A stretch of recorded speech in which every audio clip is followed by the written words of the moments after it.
Bueno, aquí estoy con Fernando Fraquelli para hablar de corrupción y de cómo la justicia trata estos temas. Son alarmantes las estadísticas, Fernando. Bueno, a ver, ¿qué es lo que se está señalando y qué es lo que se dice? Que cuando la justicia es lenta, cuando la justicia tarda en hacer justicia, no termina siéndola, termina siendo impunidad prácticamente. Alrededor del 75% de los casos de corrupción en nuestro país todavía están en trámite las causas. Solo el 15% pasó a la etapa de juicio oral. Condenados hay con los dedos de una mano. ¿Qué tal? Buenos días. Vamos a recibir a Fernando Bracaccini, coordinador de fortalecimiento de las instituciones democráticas de ASIG. ¿Qué tal, Fernando? Bienvenido. Buen día, ¿cómo estás? Buen día. Bueno, es alarmante, pero esto ya va a poder tener acceso público, todo el trabajo que ustedes vienen haciendo desde hace años. Así es, nosotros desde hace 3 años que venimos monitoreando cómo es que el Poder Judicial procesa los casos penales de corrupción. Venimos presentándonos en los casos y controlando básicamente cómo es que se persiguen y qué es lo que ocurre con esos casos que son, digamos, de fuerte interés público. ¿Desde qué fecha? ¿Arrancaron con qué época? Nosotros estamos monitoreando casos desde la década de los 90, desde el principio de los 90. El primer caso que tenemos monitoreado es un caso de María Julia Alzogaray, que es del año 92, 93, si no me equivoco. Y el último caso que tenemos monitoreado involucra a la actual gestión de gobierno y estamos haciendo el seguimiento de cómo es que eso va avanzando, digamos. Hablando de la época menemista, es la única, ¿no? María Julia, que está condenada. María Julia Alzogaray es la única funcionaria menemista que tiene una condena firme, ¿sí? Por 2 casos. Luego al listado de personas con condena firme se suma Felisa Micheli, que tiene una condena, y Ricardo Jaime, que tiene 2 condenas por casos de corrupción. Después no hay más condenas firmes, es decir, que están casos terminados por corrupción en Argentina. Ahora, doctor, si uno toma ejemplos, está el caso de las coimas en el Senado, tardaron 13 años en dictar justicia y ya había pasado mucho tiempo. Está el caso de la venta de armas a Ecuador, a Croacia. Esos casos que son casos emblemáticos en que han pasado muchos años y mucho tiempo. ¿Cómo se cambian esas estructuras judiciales y políticas donde se entrelazan y en definitiva terminan siendo este combo que no terminan siendo justicia? No, es muy interesante lo que señalas porque justamente señalas casos sobre distintos periodos y distintos momentos, ¿no? Políticos. Y esto responde a que en Argentina hay un problema estructural, ¿sí? Para procesar el problema de la corrupción. Esto significa que el sistema institucional argentino procesa la corrupción de manera inadecuada, tanto al momento de prevenirla, es decir, de evitar que ocurra, como al momento de investigar y sancionarla, digamos. Y es muy relevante, digamos, destacar que el problema de la corrupción, digamos, y esto es lo más preocupante, no significa solamente un problema de índole ético, no es solamente un problema de índole moral, ni siquiera es un problema de índole económica solamente, en tanto impacta en las arcas del Estado, sino que además es un problema de violación de derechos humanos, en tanto impacta de manera negativa al momento de implementar políticas públicas. Lo que voy es, la corrupción tiene una consecuencia grave en la vida diaria de las personas.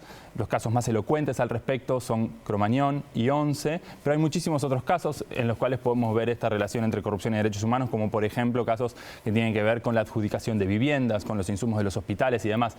Esos casos, digamos, impiden a la población, a la ciudadanía, poder gozar de sus derechos constitucionales. Decías un problema estructural, ¿en qué sentido? Yo te hablaba recién de Garabano, te iba a preguntar, justamente el ministro habló de que hay un exceso de Comodoro Pi, criticando la actuación de la prensa, o que justamente la prensa lo que da es dar a conocer hechos, debería, ¿no? Pero decías vos, una cuestión estructural, el ministro lo que criticaba era la judicialización de decisiones políticas. Bueno, nosotros en realidad más bien vemos una falta, ¿no? Si quieres, por ponerlo en esas palabras, de Comodoro Pi, digamos, una falta de efectividad por parte del Poder Judicial en el avance de los casos. Y cuando me refiero a un problema estructural, me refiero a un problema que se viene repitiendo con todas las gestiones y con todos los jueces, digamos. Si nosotros hoy cambiáramos a los funcionarios intervinientes, a los funcionarios judiciales, seguramente llegaríamos a los mismos resultados que vienen llegando todos los funcionarios de los últimos 25 años. Sí, no es una cuestión de personas.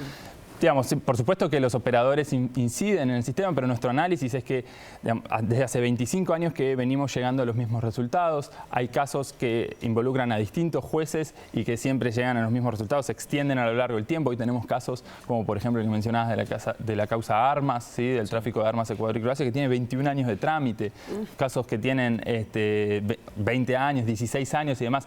Y esto responde, sí, sin dudas, responde justamente a que hay ciertas cuestiones, ciertos arreglos institucionales que son problemáticos.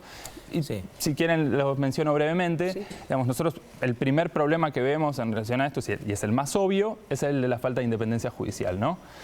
Y la falta de independencia judicial se explica por los operadores, pero también se explica por causas de índole institucional, ¿sí? Nosotros tenemos un sistema de selección y nombramiento de jueces que es deficitario, que permite que en ciertos casos los concursos sean manipulados políticamente para que se puedan alterar los órdenes de mérito de esos concursos. Tenemos un sistema de procesos disciplinarios hacia los jueces que también permite ciertas presiones hacia los jueces y un abuso de la figura de jueces subrogantes. La contracara de esto, que sería la presión de la política hacia el Poder Judicial, es la presión del Poder Judicial hacia la política, digamos, y tal vez ahí es elocuente lo que mencionaba sobre el ministro Garabano.